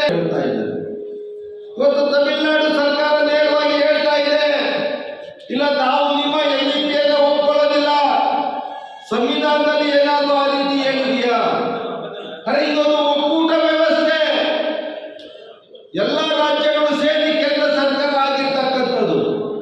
ಆದ್ರೆ ನೀವು ಕೇಂದ್ರದಲ್ಲಿ ಕುಳಿತಿರ್ತಕ್ಕಂಥದ್ದು ಕಾಂಗ್ರೆಸ್ ಆಗಿರ್ಬೋದು, ಬಿಜೆಪಿ ಆಗಿರ್ಬೋದು, ನೀವು ದಕ್ಷಿಣ ಭಾರತ ರಾಜ್ಯಗಳ ಮೇಲೆ ದಬ್ಬಾಳಿಕೆ ಮಾಡ್ತಾ ಇದ್ದೀರಿ. ದಕ್ಷಿಣ ರಾಜ್ಯಗಳ ಮೇಲೆ ನೀವು ಒತ್ತಡ ಹಾಕ್ತಾ ಇದ್ದೀರಿ. ಇಲ್ಲ ನಾವು ಯಜಮಾನಿಕೆ ಮಾಡ್ತಾ ಇದ್ದೀರಿ, ನಾವು ಹೇಳಿದಂತೆ ನೀವು ಕೇಳಬೇಕು, ಇಲ್ಲದವರೆ ನಿಮಗೆ ಅನುದಾನವನ್ನು ಕೊಡೋದಿಲ್ಲ ಅಂತ ಹೇಳ್ತಾ ಇದ್ದಾರೆ. ಇಲ್ಲಿ DK ಶಿವಕುಮಾರ್ ಅವರು ಹೇಳ್ತಾ ಇದ್ದಾರೆ, ನಮ್ಮ ಅಧ್ಯಕ್ಷರು ನಿನ್ನೆ ಬಳ್ಳಾರಿಯಲ್ಲಿ ಹೇಳ್ತಾ ಇದ್ರು, ಅರೆ ತ್ರಿಭಾಷಾ ಸೂತ್ರದ ಬಗ್ಗೆ ಈಗಾಗಲೇ ದಕ್ಷಿಣದ ರಾಜ್ಯಗಳು ಇವತ್ತು ಧ್ವನಿ ಎತ್ತಿದ್ದಾವೆ. ಕರ್ನಾಟಕದಲ್ಲಿ ನೀವು ಅಧ್ಯಕ್ಷರಾಗಿ ನಿಮ್ಮ ಅಭಿಪ್ರಾಯ ಏನು ಅಂದ್ರೆ, ಇಲ್ಲ ರಾಹುಲ್ ಗಾಂಧಿ ಕೇಳ್ತೀನಿ ಅಂತ. ಏನ್ ಸ್ವಾಮಿ, ನಾವು ನಿಮ್ಗೆ ಓಟ್ ಹಾಕಿರೋದು, ರಾಹುಲ್ ಗಾಂಧಿ ಎಲ್ಲ ನಿಮ್ಗೆ ಓಟ್ ಹಾಕಿರೋದು. ಕರ್ನಾಟಕದ ನೆಲ, ಜಲ, ಭಾಷೆಯನ್ನ ರಕ್ಷಣೆ ಮಾಡ್ತಕ್ಕಂಥ ಜವಾಬ್ದಾರಿ ನಿಮ್ಮ ಮೇಲೆ ಇದೆ. ವೇದಿಕೆ ಮೇಲೆ ಜನತಾ ಪಾರ್ಟಿಯ ಸಂಘಟನಾ ಕಾರ್ಯದರ್ಶಿ ಪುಟ್ಟರಾಜು, ಪ್ರಮುಖರಾದ ಹನುಮಂತಪ್ಪ, ಹೊನ್ನಯ್ಯ, ಬಸವರಾಜ್ ಸಾಸಲಮರಿ, ಅಶೋಕ ನಂಜರದಿನ್ನಿ, ಮಲ್ಲನಗೌಡ ಪಾಟೀಲ್, ದೇವಕಿ ನಾಯಕ್, ಉಮಾದೇವಿ, ವೈ ನರಸಪ್ಪ, ಎಂ ಈರಣ್ಣ, ರಾಜು ಪಟ್ಟಿ, ಅಯ್ಯಪ್ಪ, ಲಕ್ಷ್ಮೀ ದೇವಪ್ಪ, ಹುಲಿಗೆಪ್ಪ, ರಂಗಪ್ಪ, ಶ್ರೀಕಾಂತ್ ಸೇರಿದಂತೆ ಇತರರು ಇದ್ದರು. ಮಾನವೀಯ ಭಾಷಣೀಯ ಸಾಹುಕಾರ್ ಸರ್ಕಾರಿ ಪ್ರಥಮ ದರ್ಜೆ ಕಾಲೇಜಿನಲ್ಲಿ ಮಾರ್ಚ್ 15ರಂದು ನಡೆದ ಜಿಲ್ಲಾ ಮಟ್ಟದ ಆರೋಗ್ಯ ಮೇಳದಲ್ಲಿ ಅಕ್ಷರಶಃ ಬೃಹತ್ ಪ್ರಮಾಣದಲ್ಲಿ ಸಾರ್ವಜನಿಕರು ಭಾಗಿಯಾಗಿದ್ದು ಕಂಡುಬಂದಿತು. ಕಾರ್ಯಕ್ರಮ ಹಿನ್ನೆಲೆಯಲ್ಲಿ ಮಾನವಿ, ನೀರಮಾನ್ವಿ, ನಂದ್ಯಾಳ್, ಸಂಗಾಪುರ್, ಹರವಿ, ನಸಲಾಪುರ್, ಯರಮರದೊಡ್ಡಿ, ಗೂಡದಿನ್ನಿ, ಕಡದಿನ್ನಿ, ಬಳ್ಳಟಗಿ, ಆಲದಾಳ್, ಚಿಕ್ಕ ಕೋಟನಕಲ್, ಭೋಗಾವತಿ, ಕಫಗಲ್, ನೆಲದ ಗುಡ್ಡ, ನಳ್ಳಿನ ಮಡಗ, ಕೋಟ್ನೆಕಲ್, ಅಮರೇಶ್ವರ ಕ್ಯಾಂಪ್ ಸೇರಿದಂತೆ ಸುತ್ತಲಿನ ನಾನಾ ಗ್ರಾಮಸ್ಥರು ಬೆಳಗ್ಗೆಯಿಂದಲೇ ಮಾನ್ವಿ ಪಟ್ಟಣದ ಸರ್ಕಾರಿ ಪ್ರಥಮ ದರ್ಜೆ ಕಾಲೇಜಿನತ್ತ ತಂಡೋಪತಂಡವಾಗಿ ಆಗಮಿಸುತ್ತಿದ್ದ ದೃಶ್ಯಗಳು ಸಾಮಾನ್ಯವಾಗಿತ್ತು. ಬೆಳಗಿನ 10:30ರ ಸುಮಾರಿಗೆ ಕಾಲೇಜಿನ ಆವರಣದಲ್ಲಿ ಜನಸ್ತೋಮವೇ ಕಂಡುಬಂದಿತ್ತು. ಜಿಲ್ಲಾಧಿಕಾರಿಗಳಾದ ನಿತೀಶ್ ಕೆ ಮತ್ತು ಜಿಲ್ಲಾ ಪಂಚಾಯತ್ ಮುಖ್ಯ ಕಾರ್ಯನಿರ್ವಹಣಾ ಅಧಿಕಾರಿ ರಾಹುಲ್ ಪಾಂಡ್ವೆ ಅವರ ನಿರ್ದೇಶನದಂತೆ ಆರೋಗ್ಯ ಮೇಳವನ್ನು ಅಚ್ಚುಕಟ್ಟಾಗಿ ನಡೆಸಲಾಯಿತು. ಜಿಲ್ಲಾ ಆರೋಗ್ಯ ಇಲಾಖೆಯ ಅಧಿಕಾರಿ ಡಾಕ್ಟರ್ ಸುರೇಂದ್ರ ಬಾಬು, ರಿಮ್ಸ್ ನಿರ್ದೇಶಕರಾದ ಡಾಕ್ಟರ್ ರಮೇಶ್, ಮಾನವಿ ತಾಲೂಕು ಆರೋಗ್ಯ ಅಧಿಕಾರಿ ಡಾಕ್ಟರ್ ಶರಣಬಸವರಾಜ್ ಅವರ ಮಾರ್ಗದರ್ಶನದಲ್ಲಿ ಕಾರ್ಯಕ್ರಮವನ್ನು ಅಚ್ಚುಕಟ್ಟಾಗಿ ಏರ್ಪಾಡು ಮಾಡಲಾಗಿತ್ತು. ಅಲ್ಲಲ್ಲಿ ಮಳಿಗೆಗಳು, ಕಾಲೇಜಿನ ಪ್ರವೇಶ ದ್ವಾರದ ಬಳಿಯಲ್ಲಿ ಹೆಸರು ನೋಂದಣಿಗೆ ಅವಕಾಶ ಕಲ್ಪಿಸಲಾಗಿದ್ದು, ಮಧ್ಯಾಹ್ನ ವೇಳೆಗೆ ಅಂದಾಜು 6,000 ಜನರು ನೋಂದಣಿ ಮಾಡಿದ್ದರು. ಹೆಸರು ನೋಂದಾಯಿಸಿದ ನಂತರ ಚೀಟಿ ಪಡೆದ ರೋಗಿಗಳು ಬಿಪಿ, ಶುಗರ್ ತಪಾಸ್ ನಂತರ ವೈದ್ಯರ ಬಳಿ ತೆರಳಿ ಚಿಕಿತ್ಸೆ ಪಡೆದುಕೊಳ್ಳಲು ವ್ಯವಸ್ಥೆ ಮಾಡಲಾಗಿತ್ತು.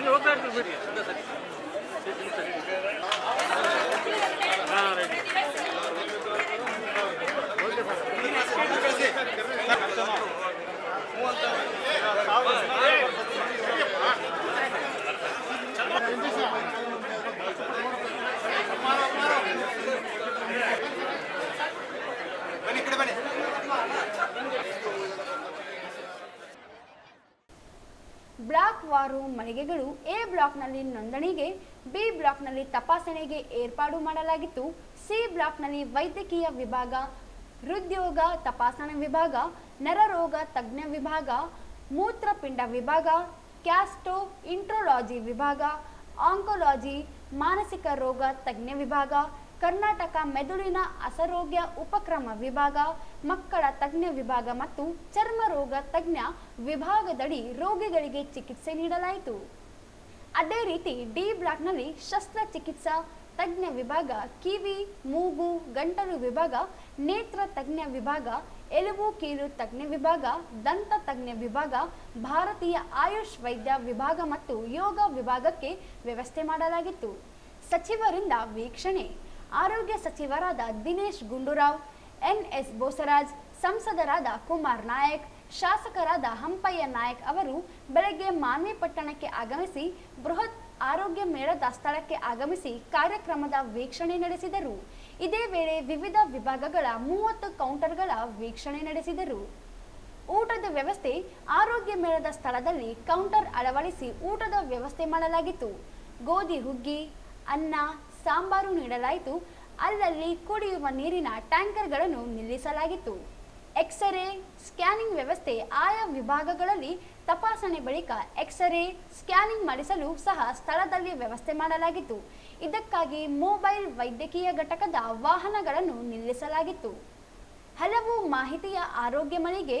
ಕಾಲೇಜಿನ ಆವರಣದಲ್ಲಿ ಜಿಲ್ಲಾ ಆರೋಗ್ಯ ಇಲಾಖೆಯಿಂದ ಮಳಿಗೆ ಅಳವಡಿಸಿ ನಮ್ಮ ಕ್ಲಿನಿಕ್, ಸುರಕ್ಷಿತ ಮಾತೃತ್ವ ಆಶ್ವಾಸನ, ಶುಚಿ ಯೋಜನೆ, ರಾಷ್ಟ್ರೀಯ ಕಿಶೋರ ಸ್ವಾಸ್ಥ್ಯ ಕಾರ್ಯಕ್ರಮ ಸೇರಿದಂತೆ ನಾನಾ ಯೋಜನೆಗಳ ಮಾಹಿತಿ ನೀಡಲಾಯಿತು.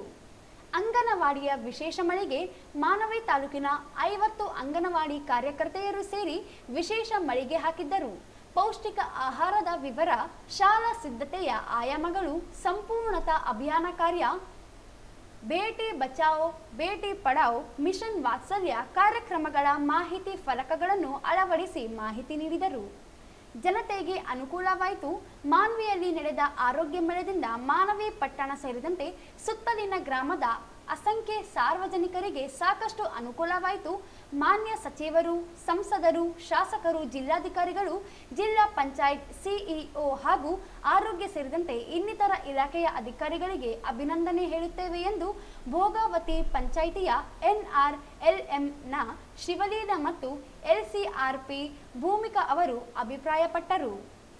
ರಾಷ್ಟ್ರೀಯ ಆರೋಗ್ಯ ಅಭಿಯಾನ, ಜಿಲ್ಲಾಡಳಿತ, ಜಿಲ್ಲಾ ಪಂಚಾಯತ್, ಆರೋಗ್ಯ ಇಲಾಖೆ ಮತ್ತು ರಾಯಚೂರು ವೈದ್ಯಕೀಯ ವಿಜ್ಞಾನಗಳ ಸಂಸ್ಥೆ ಮತ್ತು ಸಂಘ ಸಂಸ್ಥೆಗಳು, ಆಸ್ಪತ್ರೆಗಳು ಹಾಗೂ ವಿವಿಧ ಇಲಾಖೆಗಳ ಸಹಯೋಗದಲ್ಲಿ ಕಾರ್ಯಕ್ರಮ ಆಯೋಜನೆ ಮಾಡಲಾಗಿತ್ತು. ಶಾಲಾ ಶಿಕ್ಷಣ ಇಲಾಖೆ ವತಿಯಿಂದ ಮಾರ್ಚ್ 15ರಂದು ಶನಿವಾರ ನಡೆದ ದ್ವಿತೀಯ PUC ಪರೀಕ್ಷೆ ಇಂಗ್ಲಿಷ್ ವಿಷಯದ ಪರೀಕ್ಷೆಯಲ್ಲಿ ಒಟ್ಟು 1420 ವಿದ್ಯಾರ್ಥಿಗಳು ಗೈರು ಹಾಜರಿಯಾಗಿದ್ದಾರೆ. ಜಿಲ್ಲೆಯ 49 ಕೇಂದ್ರಗಳಲ್ಲಿ ಇಂಗ್ಲಿಷ್ ವಿಷಯದಲ್ಲಿ ಒಟ್ಟು 21,152 ನೋಂದಣಿಯಾಗಿದ್ದು 19,760 ವಿದ್ಯಾರ್ಥಿಗಳು ಪರೀಕ್ಷೆಗೆ ಹಾಜರಿಯಾಗಿದ್ದಾರೆ. 1,420 ವಿದ್ಯಾರ್ಥಿಗಳು ಗೈರು ಹಾಜರಿಯಾಗಿದ್ದಾರೆ. ರಾಯಚೂರಿನಲ್ಲಿ 6,281 ನೋಂದಣಿ, 5,827 ಹಾಜರಿ, 454 ಗೈರು ಹಾಜರು. ಸಿಂಧನೂರಿನಲ್ಲಿ 4,443 ನೋಂದಣಿ, 4,201 ಹಾಜರಿ, 236 ಗೈರು.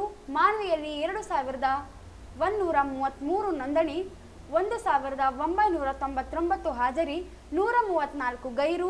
ಲಿಂಗಸೂಗೂರಿನಲ್ಲಿ 4,418 ನೋಂದಣಿ, 4,194 ಹಾಜರಿ, 224 ಗೈರು. ದೇವದುರ್ಗದಲ್ಲಿ 22,523 ನೋಂದಣಿ, 2,002 ಹಾಜರಿ, 245 ಗೈರು. ಮಸ್ಕಿಯಲ್ಲಿ 889 ನೋಂದಣಿ, 825 ಹಾಜರಿ, 59 ಗೈರು. ಸಿರವಾರದಲ್ಲಿ 736 ನೋಂದಣಿ, 668 ಹಾಜರಿ, 68 ಗೈರಾಗಿದ್ದಾರೆ ಎಂದು ಪದವಿ ಪೂರ್ವ ಶಿಕ್ಷಣ ಇಲಾಖೆಯ ಉಪನಿರ್ದೇಶಕರು ತಿಳಿಸಿದ್ದಾರೆ. ಹೋಳಿ ಹಬ್ಬ ಆಚರಿಸಿದ ಬಳಿಕ ಸ್ನಾನಕ್ಕೆ ತೆರಳಿದ್ದ ಇಬ್ಬರು ನೀರು ಪಾಲಾಗಿರುವ ಘಟನೆ ನಡೆದಿದೆ. ತಾಲೂಕಿನ ಗಿಲ್ಲೆಸುಗೂರು ಕ್ಯಾಂಪಿನ ಕಿರಾಣಿ ಅಂಗಡಿ ವ್ಯಾಪಾರಿ ಮಹದೇವ, ವಯಸ್ಸು 30 ವರ್ಷ, ಹೋಳಿ ಹಬ್ಬ ಆಚರಿಸಿ ಬಳಿಕ ಗಿಲ್ಲೆಸುಗೂರು ಕ್ಯಾಂಪ್ ಬಳಿ ಇರುವ ಕಾಲುವೆಗೆ ಸ್ನಾನಕ್ಕೆಂದು ಇಳಿದಾಗ ಕಾಲುವೆಯಲ್ಲಿ ನೀರಿನ ರಭಸ ಹೆಚ್ಚಾಗಿದೆ. ರಭಸಕ್ಕೆ ಮಹದೇವ ನೀರಿಗೆ ಕೊಚ್ಚಿಕೊಂಡು ಹೋಗಿದ್ದು, ಇದೀಗ ಮೃತದೇಹ ಶೋಧ ಕಾರ್ಯ ನಡೆಸಿದ ಬಳಿಕ ತೆಲಂಗಾಣದ ಗ್ರಾಮವೊಂದರಲ್ಲಿ ಶವ ಪತ್ತೆಯಾಗಿದೆ.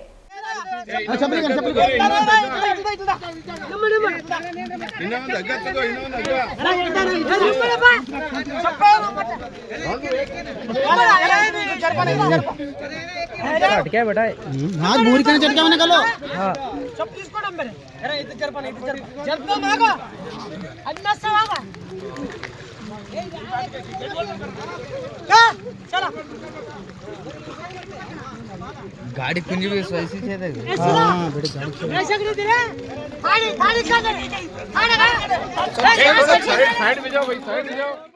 ಮೃತರ ಶವವನ್ನು ಸ್ಥಳೀಯ ಆಸ್ಪತ್ರೆಯ ಶವಗಾರಕ್ಕೆ ರವಾನಿಸಲಾಗಿದೆ. ಈ ಕುರಿತು ಇಡಪನೂರು ಪೊಲೀಸ್ ಠಾಣೆಯಲ್ಲಿ ಪ್ರಕರಣ ದಾಖಲಾಗಿದೆ. ತಾಲೂಕಿನ ಜಾಗೀರ್ ವೆಂಕಟಾಪುರ ಗ್ರಾಮದ ಗ್ರಾಮ ಪಂಚಾಯಿತಿ ಸದಸ್ಯ ಸೋಮನಗೌಡ, ವಯಸ್ಸು 40 ಎನ್ನುವವರು ಹೋಳಿ ಹಬ್ಬ ಆಚರಿಸಿ ಸ್ನಾನಕ್ಕೆಂದು ಗ್ರಾಮದ ಹೊರವಲಯದಲ್ಲಿರುವ ಹೊಂಡದಲ್ಲಿ ಜಿಗಿದಿದ್ದಾನೆ. ಈ ವೇಳೆ ಹೊಂಡದಲ್ಲಿ ಸಿಲುಕಿ ಸಾವನ್ನಪ್ಪಿದ್ದಾನೆ. ಪೊಲೀಸರು ಶೋಧ ಕಾರ್ಯ ನಡೆಸಿದ ಬಳಿಕ ಮೃತ ವ್ಯಕ್ತಿ ಸೋಮನಗೌಡರ ಶವ ಹೊರತೆಗೆದಿದ್ದಾರೆ. ಪತ್ತೆಯಾಗಿರುವ ಶವವನ್ನು ನಗರದ ರಿಮ್ಸ್ ಆಸ್ಪತ್ರೆಗೆ ರವಾನಿಸಲಾಗಿದೆ. ಈ ಕುರಿತು ಗ್ರಾಮೀಣ ಪೊಲೀಸ್ ಠಾಣೆಯಲ್ಲಿ ಪ್ರಕರಣ ದಾಖಲಾಗಿದೆ. ಹಳೆ ದ್ವೇಷದ ಹಿನ್ನೆಲೆಯಲ್ಲಿ ಹಾಡು ಹಗಲೇ ವ್ಯಕ್ತಿಯೋರ್ವನಿಗೆ ಚಾಕು ಇರಿದು ಕೊಲೆ ಮಾಡಿರುವ ಘಟನೆ ನಗರದ ಬಂಗಿಕುಂಡದ RK ಲ್ಯಾಬ್ ಮುಂಭಾಗದಲ್ಲಿ ನಡೆದಿದೆ. ಮೃತಪಟ್ಟಿರುವ ವ್ಯಕ್ತಿ ಬಬಲು, ವಯಸ್ಸು 35 ವರ್ಷ ಎಂದು ತಿಳಿದು ಬಂದಿದೆ. ಮೃತಪಟ್ಟಿರುವ ವ್ಯಕ್ತಿ A1 ಟ್ರೇಡರ್ಸ್ ಅಂಗಡಿಯಲ್ಲಿ ಕೆಲಸ ಮಾಡುತ್ತಿದ್ದ ಎನ್ನಲಾಗಿದೆ. ಇತ್ತೀಚೆಗೆ ಆಂಧ್ರ ಪ್ರದೇಶದ ಗಟ್ಟು ಮಾಚರ್ಲದಲ್ಲಿ ಕೊಲೆ ಪ್ರಕರಣದ ದ್ವೇಷ ಹಿನ್ನೆಲೆಯಲ್ಲಿ ಕೊಲೆ ಮಾಡಿರಬಹುದು ಎಂದು ಹೇಳಲಾಗುತ್ತಿದೆ. ಕುತ್ತಿ ಕುತ್ತಿ ಕೊಡ್ದಾನ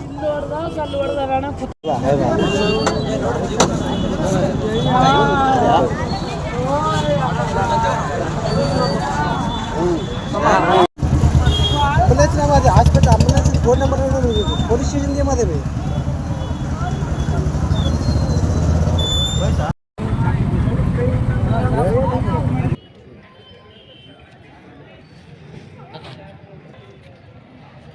बेटा बेटा घर में बेटा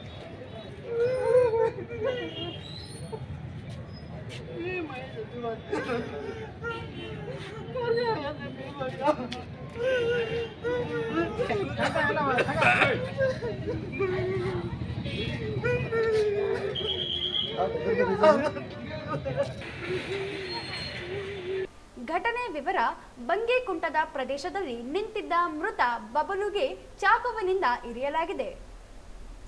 ನಂತರ ಸ್ಥಳಕ್ಕೆ ಪೊಲೀಸರು ಹಾಗೂ ಮೃತ ಕುಟುಂಬದವರು ರಿಮ್ಸ್ ಆಸ್ಪತ್ರೆಗೆ ಸಾಗಿಸಲಾಯಿತು.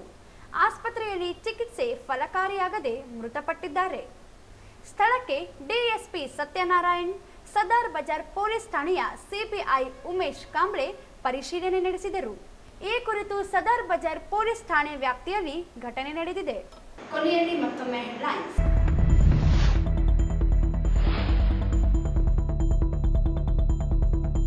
ಮಾನವಿಯಲ್ಲಿ ಬೃಹತ್ ಆರೋಗ್ಯ ಮೇಳ, ಆರೋಗ್ಯ ರಕ್ಷಣೆ ಪ್ರತಿಯೊಬ್ಬರ ಜವಾಬ್ದಾರಿ. ದಿನೇಶ್ ಗುಂಡೂರಾವ್.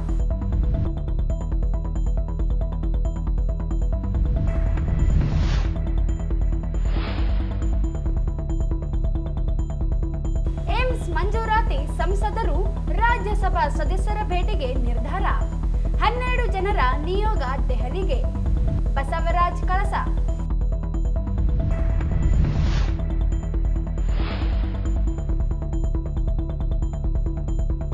ಪರಿಶಿಷ್ಟ ಜಾತಿಗಳ ಒಳ ಮೀಸಲು ಜಾರಿಗೆ ಕಾಂಗ್ರೆಸ್ ಸರ್ಕಾರ ನಿರ್ಲಕ್ಷ್ಯ ವಿರೋಧಿಸಿ 19ರಂದು ಬೆಂಗಳೂರಿನಲ್ಲಿ ರ್ಯಾಲಿ. ಜೆಬಿ ರಾಜು.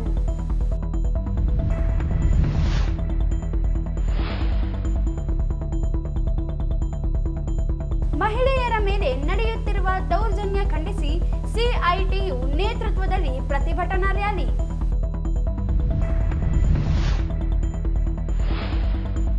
ಜನರ ನಡುವೆ ಜನತಾ ಪ್ರಣಾಳಿಕೆ. ಕಾಂಗ್ರೆಸ್, ಬಿಜೆಪಿ, ಜೆಡಿಎಸ್ನಿಂದ ಬದಲಾವಣೆ ಸಾಧ್ಯವಿಲ್ಲ. ಪರ್ಯಾಯ ರಾಜಕೀಯ ಅವಶ್ಯಕ. ಕೋಡಿಹಳ್ಳಿ ಚಂದ್ರಶೇಖರ್.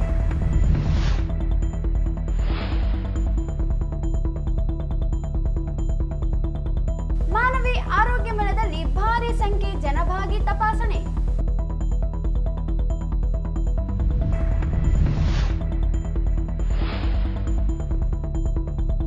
ಪಿಯುಸಿ ಪರೀಕ್ಷೆ 1420 ವಿದ್ಯಾರ್ಥಿಗಳ ಗೈರು.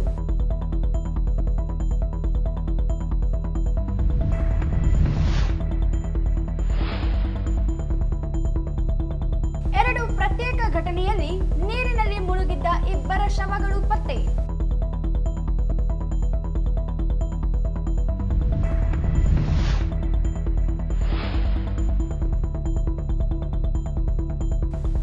ಹಾಡು ಹಗಲೇ ವ್ಯಕ್ತಿಯೋರ್ವನಿಗೆ ಚಾಕು ಇರಿದು ಕೊಲೆ. ಇಲ್ಲಿಗೆ ವಾರ್ತೆಗಳ ಪ್ರಸಾರ ಮುಕ್ತಾಯವಾಯಿತು. ಮುಂದಿನ ವಾರ್ತೆಗಳೊಂದಿಗೆ ಮತ್ತೆ ಭೇಟಿಯಾಗೋಣ. ವಂದನೆಗಳು.